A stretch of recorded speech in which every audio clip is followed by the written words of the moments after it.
Selamat bertemu kembali dengan saya Li Harman Saragi di seri pembelajaran berwirausaha.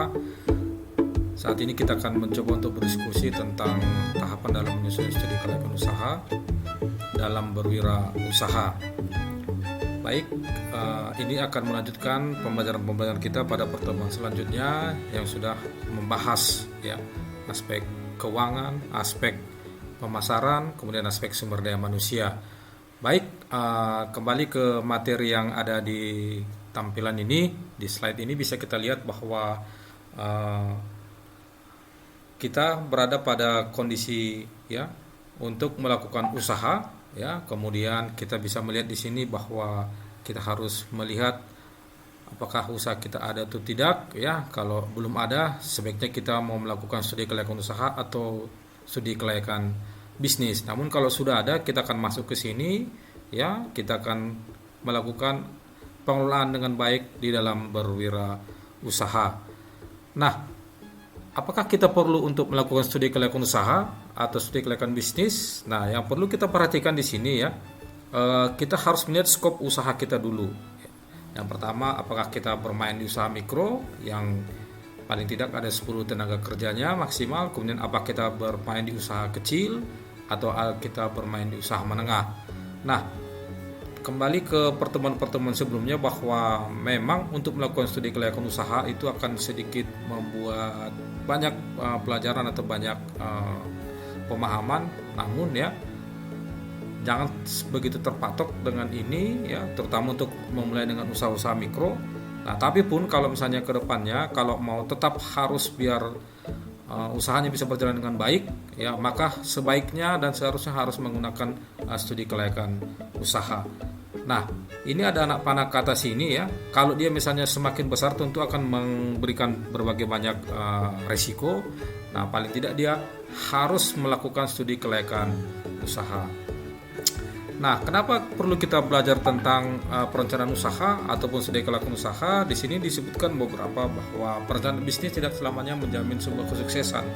Tetapi rencana yang baik itu akan memberikan bahkan meningkatkan peluang keberhasilan dalam berbisnis, itu sudah pasti Nah, kemudian dan juga merupakan roadmap yang bertindak sebagai petunjuk atau melalui titik-titik kritis dalam dan yang berbahaya dalam berbisnis. Jadi mungkin moment of truth-nya kita bisa ketahui kira-kira di poin-poin mana dia nanti akan yang menjadi masalah berpotensi. Nah, kemudian rencana bisnis juga melatih kita untuk lebih disiplin, memikirkan hal-hal yang mungkin terlewatkan serta memastikan bahwa ini akan memberikan perhatian terhadap ide-ide bisnis kita yang paling penting. Nah, yang lain juga mengatakan bahwa business plan itu merupakan sebuah dokumen yang sangat strategis. Jadi bisa kita pergunakan ini untuk menggunakan sebagai sebuah strategi yang akan kita implementasikan dalam melakukan berwirausaha. Nah, studi kelayakan usaha juga memberikan petunjuk pembuatan keputusan informasi spesifik proyek yang komprehensif untuk memutuskan apakah sebuah usaha kedepannya itu akan memiliki nilai ekonomis atau juga disebut dengan justifikasi risiko yang terlibat jika kita melanjutkan usaha tersebut. Nah, kemudian apa alasan kita untuk melakukan studi kelayakan usaha Nah, di sini disebutkan bahwa feasibility study itu memberikan fokus kepada kegiatan-kegiatan yang akan kita kerjakan Nah, kemudian bisa juga mengidentifikasikan peluang baru melalui proses-proses seperti investigasi. Nah, kemudian memberikan informasi yang berkualitas. Nah, ini yang paling penting kepada pengambil-pengambil keputusan. Nah, kemudian memberikan dokumentasi bahwa bisnis itu telah diselidiki atau dipelajari secara komprehensif. Nah, alasan lain adalah untuk membantu mengamankan pendanaan dari lembaga pemberi pinjaman dan sumber keuangan lainnya. Nah, di sini juga alasan untuk melakukan studi feasibility yaitu untuk menarik investasi Nah, siapa tahu misalnya usaha kita diminati oleh orang lain karena dilihat memiliki prospek yang cukup baik. Nah, Studi kelayakan juga merupakan langkah penting dalam proses penilaian bisnis. Ketika kita melakukan usaha dengan baik, maka investasi terbaik itu akan dibuat dengan perencanaan yang matang. Nah, ada beberapa konsep atau definisi yang menjelaskan apa yang disebut dengan studi kelayakan, ataupun nanti kita juga akan belajar apa sih bedanya studi kelayakan atau feasibility study dengan business plan. Nah, studi kelayakan adalah evaluasi dan analisis potensi ya, proyek atau usaha yang diusulkan, yang disasarkan pada investigasi dan pilihan ekstensif untuk memberikan analisis dengan penuh proyek, asumsi dan variabel, serta meminimalkan risiko untuk memberikan kenyamanan penuh kepada pengambil keputusan untuk bisa ditindaklanjuti atau tidak. Nah, kemudian untuk studi kelayakan bisnis bisa didefinisikan sebagai proses yang terkontrol untuk mengidentifikasi masalah, mendefinisikan hasil yang sukses, dan menilai kisaran biaya dan manfaat yang terkait dengan beberapa alternatif. Nah, studi kelayakan juga bisa disebut dengan studi kelayakan terhadap suatu gagasan ya, yang berfokus untuk menjawab kira-kira apa sih yang paling esensial yang harus dilakukan ketika kita memberikan atau mengusulkan ide-ide yang kita akan kerjakan. Nah, kemudian melakukan studi kelayakan adalah praktik bisnis yang baik ketika kita bisa menginvestigasi, memeriksa bisnis dengan baik. Itu akan membantu kita untuk memudahkan masuk ke dalam bisnis-bisnis yang baru. Nah, apa itu studi kelayakan juga bisa didefinisikan sebagai alat untuk memberikan justifikasi teknis. Jadi nanti di sini kita akan mengetahui bahwa bagaimana kita melihat dari awal kira-kira dari aspek teknisnya, ekonomisnya, bahkan finansialnya, itu akan membantu kita untuk mendanai proyek investasi. Nah, studi kelayakan juga melibatkan pelaksanaan analisis dan evaluasi sifat yang kompleks. Nah, di sini nanti akan dijelaskan bagaimana bahwa proses ini akan membantu untuk mengidentifikasi yang mulai dari perencanaan bahkan untuk melakukan kegiatan bisnis tersebut. Nah, apa itu feasibility study dan business plan? Nah, di sini bisa kita lihat sedikit ada beberapa perbedaan antara studi kelayakan dan business plan. Nah, kalau kita perhatikan di sini ada penjelasan bahwa untuk feasibility study ya itu dilakukan pertama kali ya, prepare first. Namun untuk business plan itu dilakukan setelah kita menyiapkan feasibility study ya. Jadi kita buatkan dulu studi kelayakan usahanya, baru kita bisa membuat untuk perencanaan bisnis. Nah, kemudian ya skopnya itu kalau feasibility study adalah melihat bagaimana kemungkinan dan alternatif kegiatan ya secara menyeluruh. Namun kalau dia di business plan ya, skopnya itu adalah lebih spesifik terhadap alternatif bagaimana kita bisa untuk melakukan usaha. Ya, jadi feasibility study lebih kepada keseluruhan, overview, tapi business plan dia lebih kepada hal yang spesifik.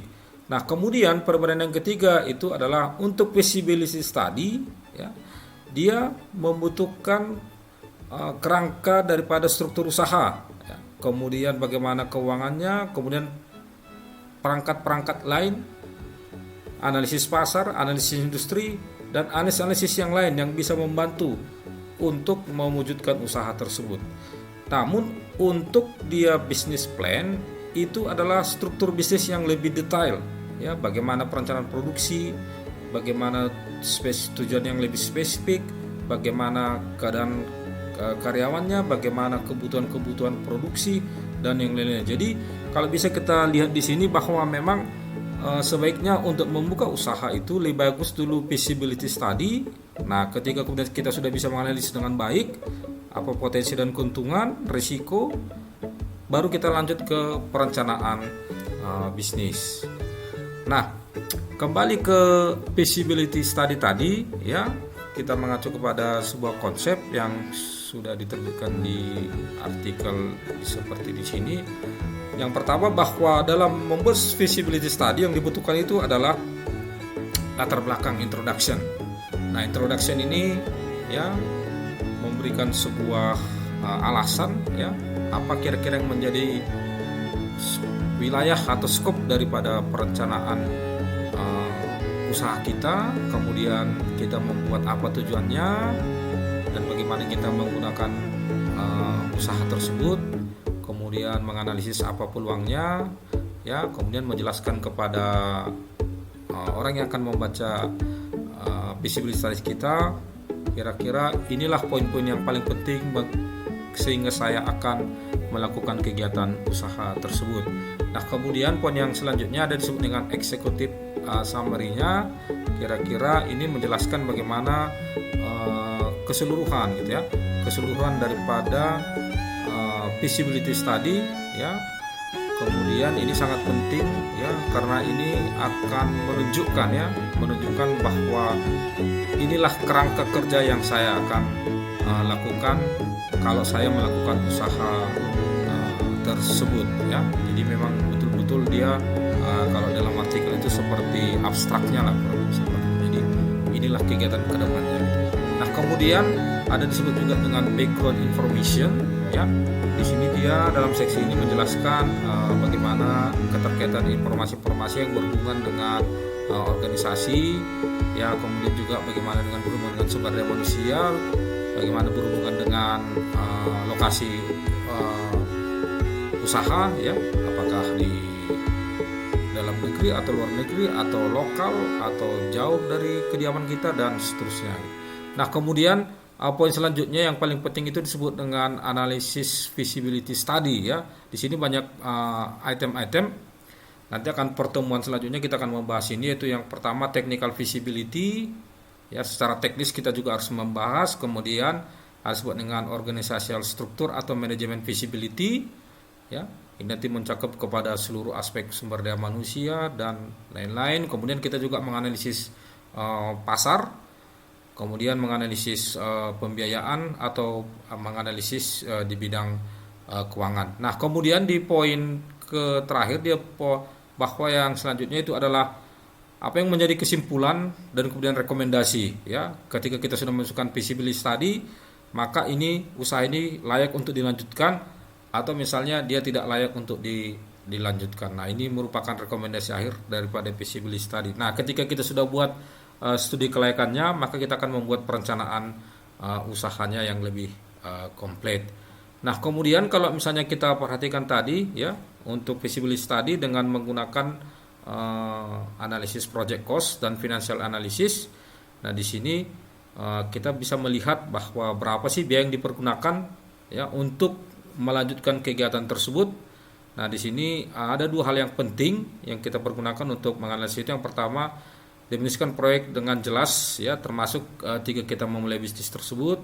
Nah, kemudian minimalisasi kemungkinan terjadinya kesalahan-kesalahan dalam mengestimasi biaya. Nah, karena mungkin banyak pertimbangan seperti sekarang pada situasi Covid, ya mungkin kita sudah memprediksi sekian biayanya, namun bisa terjadi perubahan-perubahan di pas waktu pelaksanaan bisnis. Nah, kemudian perkiraan biaya menjadi lebih akurat dengan mempersiapkan anggaran untuk menjalankan usaha tersebut. Nah, kemudian feasibility study dari segi analisis finansial bisa kita lihat seperti ini ya. Ketika kita masuk ke analisis feasibility ekonominya, maka yang kita lihat adalah berbagai rasio-rasio ini. Apakah dia rasio likuiditasnya, kemudian efisiensi rasionya, ya, kemudian hutangnya, financial leverage-nya, kemudian probability ratio-nya. Nah, kalau misalnya kita mau mengacu kepada analisis investasi, ya bisa kita melihat return on investment-nya, net present value atau break even point analysis dan seterusnya.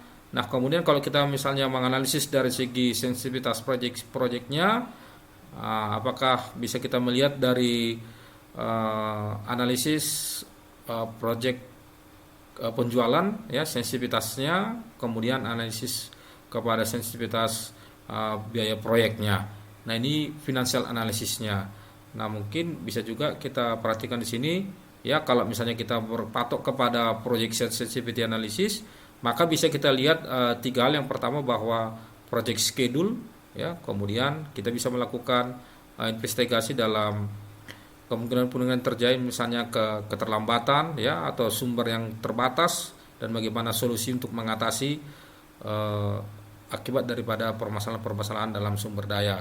Nah, kemudian kalau kita melihat kepada aspek daripada penjualannya, maka yang mau kita perhatikan adalah bagaimana efeknya, risikonya kalau terhadap penjualan. Nah, kemudian kalau misalnya kita melihat kepada biaya proyeknya, maka sensitivity analisisnya itu bagaimana kita bisa melihat risiko akan meningkatkan biaya seperti peningkatan permintaan. Kemudian kalau terjadi peningkatan permintaan akan meningkatkan kebutuhan untuk memproduksi seperti kebutuhan tenaga kerja ya, kemudian mungkin kebutuhan bahan baku dan seterusnya, sehingga juga nanti akan menambah biaya. Nah, kesemua ini bisa dipergunakan ya untuk melihat bagaimana sih sebuah usaha bisa dianalisis dengan baik, sehingga kita bisa mengambil keputusan apakah usaha tersebut baik atau tidak untuk dijalankan. Nah, mungkin itu dulu yang bisa saya diskusikan tentang feasibility study. Silakan dipelajari dengan baik-baik ya. Salam sehat, sampai ketemu lagi di materi-materi berikutnya. Bye bye.